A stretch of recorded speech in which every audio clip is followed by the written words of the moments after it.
Ce cours va traiter de la vessie et de l'urètre chez l'homme et la femme, ces deux organes constituant ce que l'on appelle le bas appareil urinaire.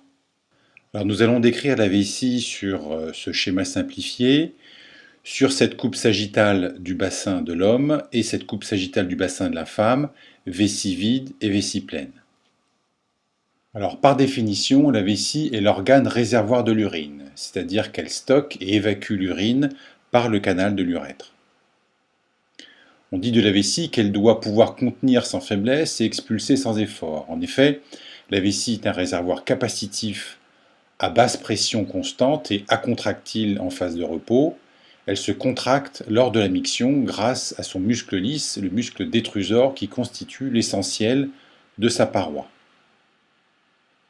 La vessie est en situation sous-péritonéale,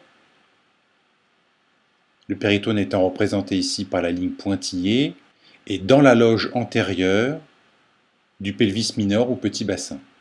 Alors, la vessie est un organe creux, musculaire et sensoriel qui envoie en permanence des informations au système nerveux central sur l'état de remplissage.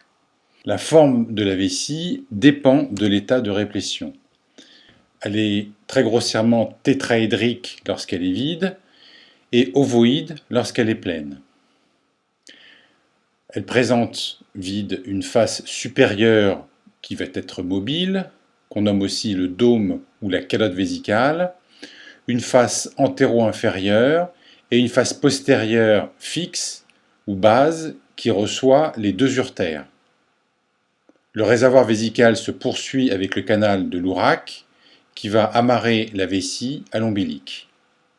Lors du remplissage vésical, la déformation de la vessie se fait aux dépens de la face supérieure. Celle-ci devient alors abdominopelvienne et va séparer le péritoine, représenté par cette ligne verte, de la paroi abdominale qui n'est pas représentée. On peut ainsi ponctionner la vessie à travers la paroi abdominale en passant au ras du bord supérieur du pubis. Ceci n'est pas faisable si la vessie est vide. Pour cela, regardons le même schéma vessie vide, où l'on voit que la calotte vésicale est à peu près au même niveau que le bord supérieur du pubis. La paroi vésicale sera décrite plus loin. Elle est formée d'une muqueuse urothéliale à type de cellules transitionnelles permettant la distension de la vessie. D'autre part, ces cellules transitionnelles ont un rôle de transmission de l'information au système nerveux central.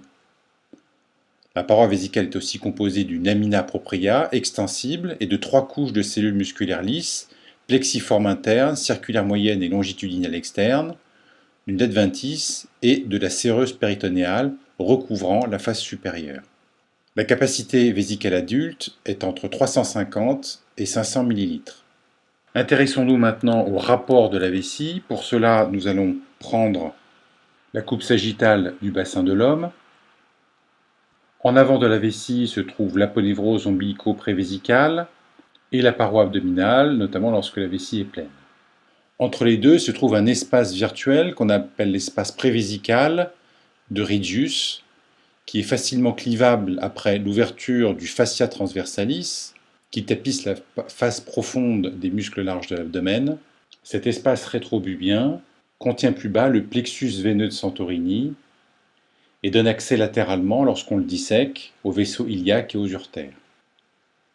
Latéralement à la vessie se trouvent les faces latérales du pelvis, l'artère ombilicale, que nous décrirons plus tard, ainsi que les lames sacro-recto-génito-pubiennes et le conduit déférent chez l'homme. La base vésicale est en contact avec la base de la prostate, en particulier son versant antérieur. La base prostatique comprend un versant antérieur, vésical, et un versant postérieur qui va recevoir les vésicules séminales et les conduits déférents. La face supérieure de la vessie est recouverte de péritoine qui se poursuit en arrière sur les vésicules séminales, va constituer le cul-de-sac de Douglas et se réfléchir sur la face antérieure du rectum pelvien. La vessie se poursuit par le canal de l'urètre et à son origine, il existe un épaississement des fibres musculaires lisses du détrusor qui constitue le col vésical. Pour dessiner ce schéma simplement, il est habituel de représenter, comme nous allons le voir sur ce schéma du dessous, le col vésical au même niveau qu'une ligne horizontale virtuel passant par le milieu du pubis. Celui-ci peut être représenté avec un axe à 45 degrés.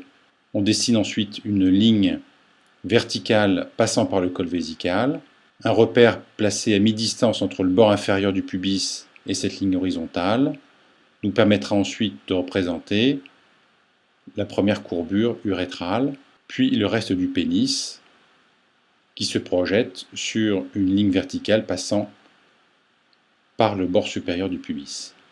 Chez la femme, les rapports sont bien évidemment différents. La vessie repose sur la paroi vaginale antérieure qui va constituer un élément de support important. Cette paroi vaginale antérieure va aussi supporter l'urètre. La base vésicale est à l'aplomb de la fente urogénitale et des muscles élévateurs de l'anus qui, en amarrant le vagin latéralement, participe à la constitution du plancher vésico-utérin. En arrière, la paroi vésicale est en rapport avec le col utérin et l'isthme, ainsi que les cul-de-sac vaginaux. Le péritoine va former un cul-de-sac vésico-utérin avant de se poursuivre sur la face antérieure puis postérieure de l'utérus et enfin former le cul-de-sac de Douglas en arrière. Vous voyez aussi que la vessie se projette sur le foramen obturé, représenté en gris sur ce schéma. Beaucoup plus en arrière se trouve l'épine sciatique sur lequel va notamment s'insérer le muscle élévateur de l'anus. Il est important d'avoir ces rapports à l'esprit, notamment dans la chirurgie vaginale des prolapsus ou de l'incontinence urinaire, car on peut être amené à se servir de cette membrane obturatrice pour amarrer des prothèses. La vascularisation et l'innervation vésicale seront décrites plus en détail sur d'autres planches. Retenez dès à présent que la plupart des artères issues de l'artère iliaque interne peuvent donner des branches pour la vessie. On peut décrire un pédicule vésical supérieur provenant des artères ombilicales, postérieur provenant des artères vésicales inférieures prostatiques ou vaginales, et antéro-inférieure provenant des artères pudendales. Les veines vésicales se drainent dans le plexus de Santorini, puis dans les veines iliaques internes. Les lymphatiques vont rejoindre les chaînes ganglionnaires, iliaques internes, externes et du promontoire. L'innervation est issue des plexus végétatifs hypogastriques supérieurs et inférieurs. Les fibres sympathiques adrénergiques stimulent la contraction du col vésical et de l'urètre et inhibent celle de la calotte vésicale. Le système parasympathique a l'effet inverse et entraîne une contraction de la vessie à l'origine de la miction. Les centres médulaires sympathiques occupent la moelle thoracolombaire de T11 à L2 et les centres parasympathiques la moelle sacrée de S2 à S4. Cette planche va décrire la structure vésicale. Vous avez ici une coupe frontale de la vessie montrant la paroi vésicale, principalement constituée du détrusor, qui est le muscle lisse vésical, tapissé sur sa face interne de l'urothélium. L'urothélium est la couche donc la plus interne de la paroi vésicale. C'est un épithélium transitionnel, pseudostratifié, qui est composé de 3 types de cellules épithéliales superposées. Toutes ces cellules sont en contact avec la lame basale, même si on a l'impression qu'il s'agit de plusieurs couches cellulaires. En effet, si on regarde à plus fort grossissement, vous pouvez constater que toutes ces cellules ont un contact qui se poursuit jusqu'à la lame basale. On parle donc d'épithélium pseudo-stratifié. L'urothélium tapisse la quasi-totalité des voies urinaires, depuis les calices jusqu'à la portion proximale de l'urètre chez l'homme et la femme. Le détrusor est constitué de 3 couches de cellules musculaires lisses, longitudinales, circulaires et longitudinales. C'est ce que l'on voit sur cette coupe histologique. L'urothélium et la muqueuse sont en haut de l'image et on peut remarquer ici en rouge les différentes couches de cellules musculaires lisses orientées différemment en fonction du niveau. Au niveau du col vésical, c'est-à-dire au niveau du départ de l'urètre, les cellules musculaires sont totalement différentes chez l'homme et la femme, aussi bien d'un point de vue pharmacologique que morphologique. D'autre part, il est maintenant clairement établi que cette région de l'appareil urinaire a une fonction complètement différente chez l'homme et la femme. Alors voici une coupe frontale chez l'homme, un peu plus détaillée que la coupe précédente, montrant cette région du col vésical. On reconnaît les 3 couches de fibres musculaires lisses. La couche longitudinale interne se poursuit dans l'urètre. La couche circulaire moyenne forme un véritable sphincter lisse, préprostatique, jouant un rôle dans la continence urinaire et dans l'éjaculation. Il existe 2 sphincters, un sphincter lisse et un sphincter strié, situé à l'apex de la prostate, ici représenté en marron. Le sphincter lisse joue un rôle important mais qui n'est pas exclusif. En effet, lorsque l'on réalise une prostatectomie radicale pour cancer de prostate, le col vésical part en général avec la prostate, il ne reste que le sphincter strié, et ceci permet en général d'assurer la continence. Ce col vésical est innervé par des fibres adrénergiques sympathiques qui vont stimuler la fermeture du col vésical. Le col vésical joue aussi un rôle dans l'éjaculation. Une lésion des fibres adrénergiques vésicales, par exemple lors d'un diabète ou lors d'un curage lombo-aortique, peut entraîner une éjaculation rétrograde. En effet, nous décrirons plus tard l'anatomie de la paroi postérieure de l'urètre, mais vous savez qu'il existe, faisant saillie sur la face postérieure, un repli muqueux que l'on appelle le colliculus seminalis, au sommet duquel s'ouvrent les conduits éjaculateurs. La contraction du col vésical lors de l'éjaculation, de même que la bascule du colliculus seminalis, permettent une éjaculation dans un sens antégrade. Toute altération de ces 2 structures peut entraîner une éjaculation rétrograde qui se fait donc dans la vessie. Enfin, les fibres musculaires longitudinales externes se poursuivent dans l'urètre et dans la prostate, constituant ainsi une zone de support pour le trigone vésical. Certaines de ces fibres entourent le col vésical et participent à la continence. D'autres fibres vont participer à la constitution des ligaments pubo-urétro chez la femme et pubo-prostatiques chez l'homme. Ces faisceaux de fibres longitudinales externes participent à l'ouverture du col vésical lors de la miction. Chez la femme, la couche de cellules musculaires circulaires est quasi inexistante.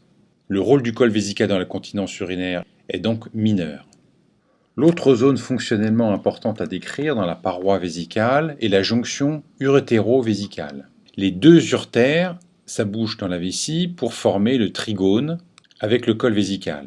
Cet abouchement dans la vessie, qui correspond à la zone intramurale terminale de l'urtère, se fait sur une zone de 1,5 à 2 cm et constitue un rétrécissement physiologique qui peut être notamment le site de blocage d'un calcul urinaire.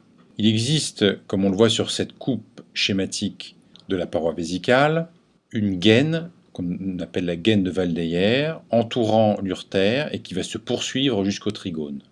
La portion intravésicale de l'urètre est immédiatement sous l'urothélium vésical et il existe, lors du remplissage vésical, un phénomène d'occlusion passive de l'urtère, ce petit clapet muqueux venant fermer l'urtère lorsque la vessie se remplit. Ceci constitue un mécanisme anti-reflux vésico-urétéral. Lorsque, pour des raisons malformatives, l'urtère s'abouche de manière perpendiculaire à la paroi vésicale, ce mécanisme anti-reflux est défaillant et il peut alors se produire un reflux vésico-rénal à l'origine d'une dilatation puis d'une destruction du rein. La vascularisation vésicale provient principalement de l'artère iliaque interne qui naît de l'artère iliaque commune en regard de l'articulation sacro-iliaque. L'artère iliaque interne va donner rapidement une branche postérieure pour la région fessière et une branche antérieure qui va vasculariser les organes pelviens et les organes génitaux. Il existe chez l'homme et la femme une artère ombilicale qui est obturée dans sa partie terminale mais qui va quand même donner quelques branches pour la paroi supérieure de la vessie, une artère obturatrice qu'on retrouve aussi dans les 2 sexes, puis une artère vésicale supérieure, inférieure, une artère rectale moyenne et une artère pudendale interne qui constitue la branche terminale de l'artère iliaque interne. C'est principalement une artère périnéale mais qui va participer à la vascularisation de la face antéro-inférieure de la vessie. On considère globalement que la vascularisation artérielle vésicale se fait suivant 3 pédicules, un pédicule supérieur ou vésical supérieur qui correspond à des branches naissant de la portion initiale des 2 artères ombilicales. Le pédicule postérieur provient des artères vésicales inférieures qui vont aussi vasculariser les uretères, les vésicules séminales et la prostate. C'est l'équivalent de l'artère vaginale chez la femme. Enfin, comme nous l'avons dit, l'artère pudendale interne participe à cette vascularisation vésicale, même si ce n'est pas sa principale fonction. Les lymphatiques vésicaux vont se drainer au niveau des chaînes ganglionnaires de l'artère iliaque externe, de l'artère iliaque interne, bien évidemment, notamment pour la région du trigone de la base vésicale. Les lymphonoeux vont aussi se drainer dans ceux du promontoire, ceux de la région obturatrice, notamment pour les faces latérales et antérieures. Ce qu'il faut retenir, c'est que la plupart des artères naissant de l'artère iliaque interne peuvent participer à la vascularisation vésicale et qu'il existe des lymphonoeux qui accompagnent ces artères et qui peuvent être le siège de métastases ganglionnaires en cas de cancer vésical. D'un point de vue chirurgical, on distingue des pédicules latéraux et postérieurs lorsqu'on effectue une cystectomie. Lorsque la vessie est abordée par l'espace recto-vésical, ces pédicules sont en général identifiés de manière latérale ou postéromédiale à l'urtère. Alors ces pédicules correspondent à ce qu'on appelle les ligaments vésicaux latéral et postérieur chez l'homme et aux ligaments cardinal et utérosacré chez la femme. Ce dessin représente les branches de l'artère iliaque interne chez la femme, avec des artères portant le même nom, notamment l'artère ombilicale, obturatrice, vésicale supérieure, pudendale interne et rectale moyenne. On a en revanche une artère utérine et une artère vaginale. Concernant la vascularisation veineuse de la vessie, celle-ci se fait principalement dans le plexus veineux de Santorini, qui est en avant de la vessie et en avant de la prostate, comme on peut le voir sur cette pièce de dissection anatomique. Ce plexus veineux de Santorini va aussi recevoir les veines prostatiques, la veine dorsale profonde de la verge, et le sang veineux va ensuite retourner dans le système cave par les veines iliaques internes.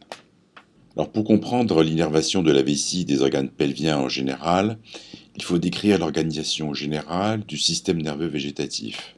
Le plexus pelvien, représenté en rouge sur cette vue antérieure et sur ce dessin schématique, constitue le centre de relais d'intégration des fibres nerveuses végétatives destinées aux organes pelviens, c'est-à-dire la vessie, la prostate, l'utérus et le rectum, et aux formations érectiles. Par exemple, il va donner les nerfs caverneux, qui contiennent donc un contingent de fibres sympathiques et parasympathiques destinées aux formations érectiles. Chaque plexus pelvien est un élément pair et latéral situé dans l'étage supérieur de la fosse ischio-rectale, dans l'épaisseur des lames sacro-recto-génito-pubiennes que nous décrirons plus loin, sur les faces latérales du rectum, en arrière de la prostate et au-dessus du muscle élévateur de l'anus. Alors le plexus pelvien reçoit des afférences parasympathiques sacrées et des afférents du système sympathique thoraco-lombaire et sacré. Le système sympathique comprend la voie hypogastrique ou prévertébrale et la voie sympathique latéro-vertébrale lombo-sacrée. Comme nous le voyons sur ce schéma, les fibres sympathiques naissent de la substance grise de la moelle épinière de T11 à L2. Ces fibres nerveuses vont traverser les ganglions sympathiques latéraux vertébraux et se joindre à des fibres nerveuses végétatives provenant des plexus mésentériques inférieurs, supérieurs, du plexus solaire et des plexus rénaux.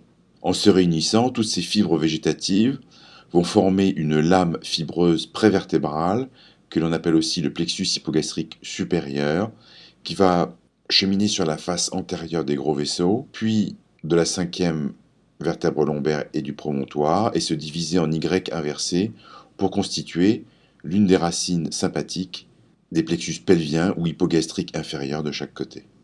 C'est ce qui est représenté sur ce schéma par cette flèche. Alors d'autres fibres végétatives vont passer par la chaîne sympathique latérovertébrale lombo-sacrée en arrière des gros vaisseaux et vont se joindre aux nerfs érecteurs puis au plexus pelvien.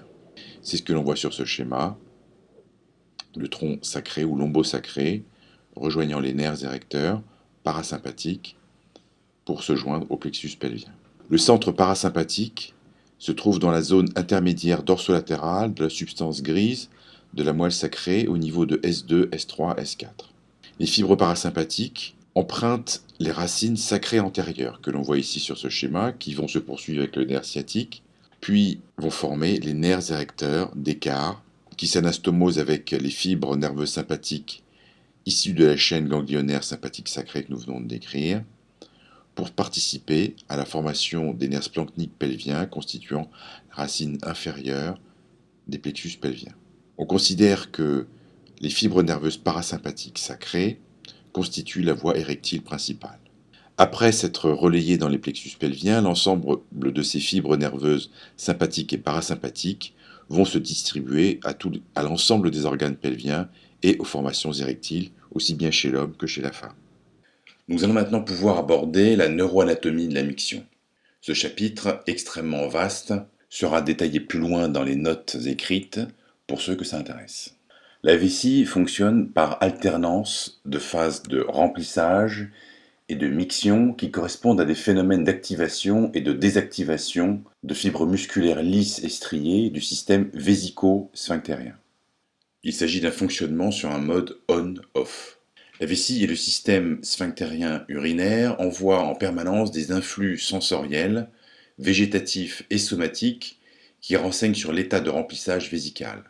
Le contrôle de la miction correspond à un comportement viscéral volontaire acquis avec maturation du système nerveux central, ce qui le diffère des autres fonctions viscérales. Le fonctionnement de la vessie fait intervenir une intégration corticale des influx sensoriels vésicaux afin d'analyser le besoin d'uriner et les conditions environnementales afin de déterminer si la miction est socialement acceptable ou doit être différée. Donc la miction est une activité complexe qui fait appel à des activités cognitives. On parle de miction cognitive associée à des sensations vésicales conscientes et inconscientes. La sensibilité du remplissage vésical et la décision de miction mettent en jeu un axe complexe constitué de l'urothélium, le système nerveux périphérique somatique et végétatif, la moelle épinière, le tronc cérébral, le mésencéphale et des régions corticales, en particulier le cortex préfrontal, et des zones sous-corticales. Il existe une synergie entre le contrôle des fonctions vésicales, correspondant au système végétatif, et sphinctérien, c'est-à-dire le système somatique pour le sphincter strié, avec des connexions nerveuses permettant une régulation réciproque. La phase de remplissage vésical est sous contrôle du système sympathique, alors que la phase mictionnelle est sous contrôle du système parasympathique. Ces deux fonctions sont à la fois automatiques dans leur coordination et volontaires sous la commande du système nerveux central pour leur activation. Alors comme nous l'avons dit, l'urothélium est un épithélium hyper spécialisé assurant l'étanchéité du réservoir vésical, mais qui présente aussi des propriétés proches de celles des neurones. En effet, il présente des récepteurs sensibles à la douleur et l'étirement, et il participe aux sensations viscérales. Les sensations vésicales peuvent rejoindre la moelle épinière par le plexus hypogastrique. Il s'agit de fibres de type A-delta, renseignant sur l'état de distension de la paroi vésicale, ou des fibres non myélinisées de type C, transmettant des informations nocioceptives comme le froid ou la douleur. Ces informations sont transmises via le plexus pelvien au centre sacré S2-S4 et via le plexus hypogastrique supérieur au centre sympathique T11-AL2. À noter que les voies neurologiques afférentes de l'urètre et du sphincter strié sont véhiculées par le nerf pudendal et remontent au noyau d'Onuf au niveau des centres sacrés de S2 à S4. Le guarding reflex est un exemple d'échange entre voies somatiques et végétatives au niveau médulaire sacré et participant à la continence. La dilatation de la paroi vésicale entraîne une transmission des informations sensorielles via le plexus pelvien à la moelle épinière sacrée, qui en retour va activer les neurones moteurs du noyau d'Onuf, entraînant une contraction du sphincter strié urétral. Cette contraction est commandée par le nerf pudendal. Si l'on s'intéresse maintenant au contrôle moteur de ces structures vésico-sphinctériennes, il faut savoir que les centres parasympathiques médulaires entraînent une contraction de la vessie en stimulant des récepteurs muscariniques M3 par libération d'acétylcholine. Ils entraînent aussi un relâchement des cellules musculaires lisses urétrales grâce à la production de monoxyde d'azote. Les centres médulaires sympathiques, à l'inverse, entraînent un relâchement des cellules musculaires vésicales en activant les récepteurs bêta-3 et entraînent une contraction urétrale par stimulation de récepteurs alpha-1, noradrénergiques. Le noyau d'Onuf entraîne une contraction du sphincter strié par stimulation de récepteurs nicotiniques avec libération d'acétylcholine. Il agit aussi probablement sur le relâchement de la paroi vésicale. Une fois transmises à la moelle épinière, les informations sensorielles vont remonter dans l'encéphale. On a décrit au niveau du tronc cérébral l'existence d'un centre de la miction, ou centre M, qui agit en diminuant la pression urétrale et la contraction détrusorienne. On sait qu'il existe des connexions excitatrices entre le centre M et le centre parasympathique sacré, ainsi que des connexions inhibitrices avec le noyau d'Onuf. Juste à côté, le centre L, pour région latérale pontique, entraîne une activation du noyau d'Onuf. Ces deux centres sont sous le contrôle de la substance grise périaqueducale qui joue un rôle de filtre majeur dans la coordination de la miction, car il va filtrer l'ensemble de ces informations avant de les transmettre à des structures encéphaliques qui vont décider ou non de l'opportunité d'une miction et agir en retour sur les centres L et M pour déclencher ou inhiber une miction. On sait maintenant, depuis les études d'IRM, que la majorité des afférences sensitives se relaient directement dans cette substance grise périaqueducale. Celle-ci va en retour contrôler les centres L et M grâce au contrôle exercé par certaines structures encéphaliques. Cette substance grise périaqueducale va notamment transmettre les influx vésicaux à l'insula droite, qui joue un rôle dans le décodage et la prise de conscience de l'activité viscérale, en particulier vésicale. Le gyrus singulaire antérieur fait partie du lobe limbique, situé sur la face médiale des hémisphères, au-dessus du corps calleux.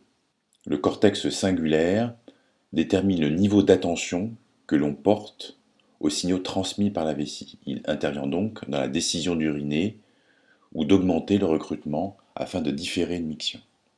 Enfin et surtout, la substance grise périaqueducale va transmettre ces informations sensorielles au cortex préfrontal, qui est le siège de la planification d'activités cognitives complexes. Le cortex préfrontal analyse le caractère approprié ou non de la miction en fonction du contexte environnemental. Il va inhiber ou activer les centres L et M par l'intermédiaire de la substance grise périaqueducale. Cette planche va nous permettre de décrire l'urètre masculin. Il s'agit du conduit d'évacuation de l'urine vésicale et du sperme chez l'homme. Son origine est le col de la vessie et sa terminaison se fait au sommet du gland du pénis par le méa urinaire. Il présente 3 portions. Une portion pelvienne entourée de la prostate, c'est l'urètre prostatique.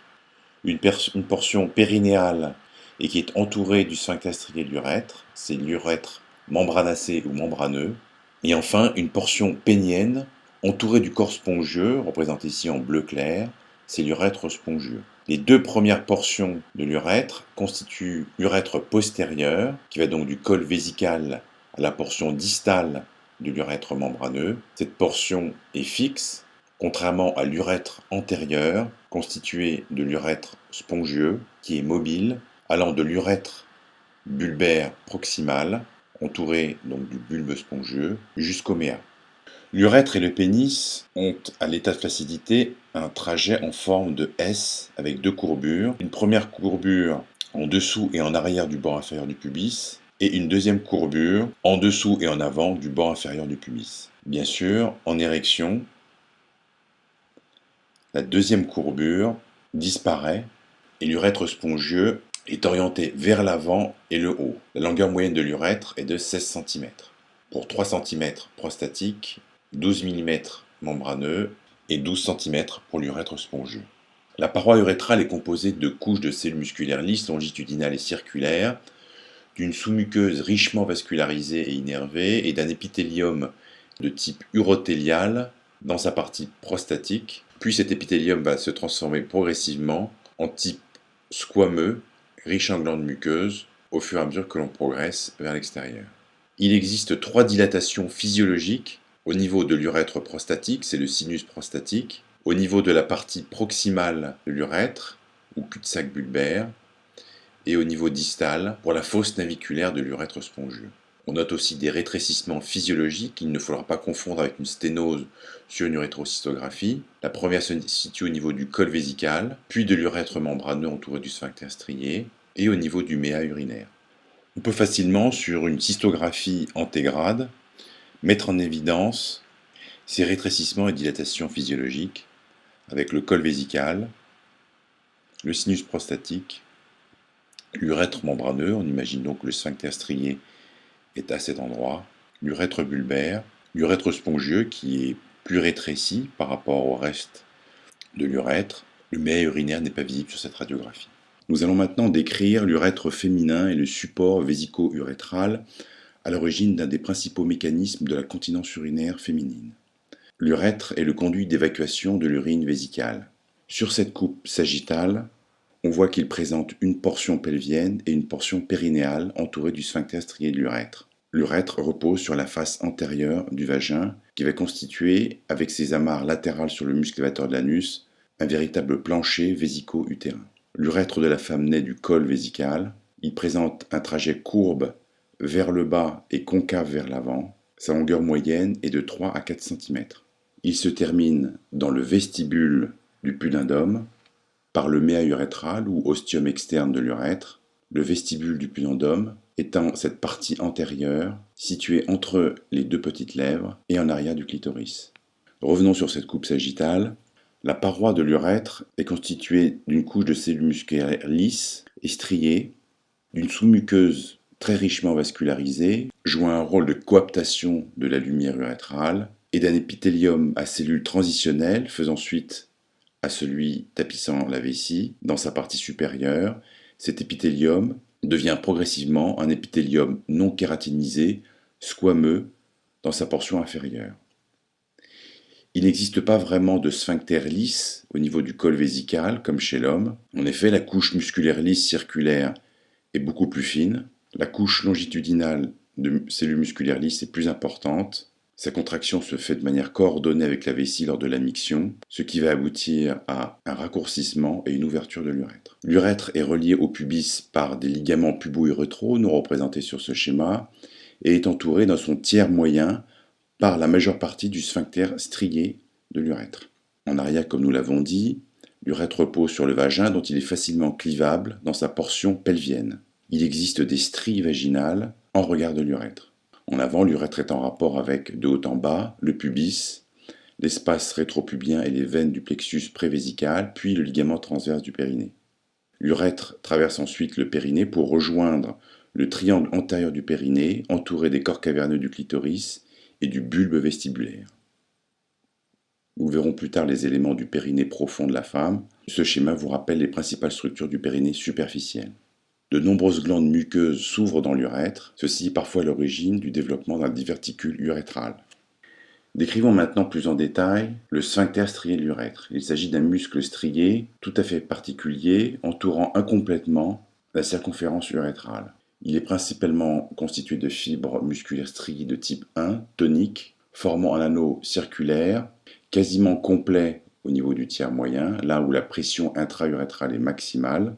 C'est la pression que l'on observe ici lors d'une profilométrie urodynamique, avec un pic de pression correspondant à la présence des fibres musculaires striées à ce niveau. À sa partie inférieure, les fibres musculaires du sphincter strié se poursuivent sur les faces latérales du vagin pour former les muscles urétro-vaginal et compresseur de l'urètre qui va se poursuivre sur le muscle élévateur de l'anus. Il exerce ainsi une action synergique de clôture urétrale avec celle du muscle élévateur de l'anus qui, en se contractant, va avoir tendance à ramener vers le haut et l'avant l'ensemble des organes pelviens, y compris l'urètre, alors que la contraction de ces deux muscles entraîne un déplacement du tiers distal de l'urètre vers l'arrière, favorisant ainsi sa clôture.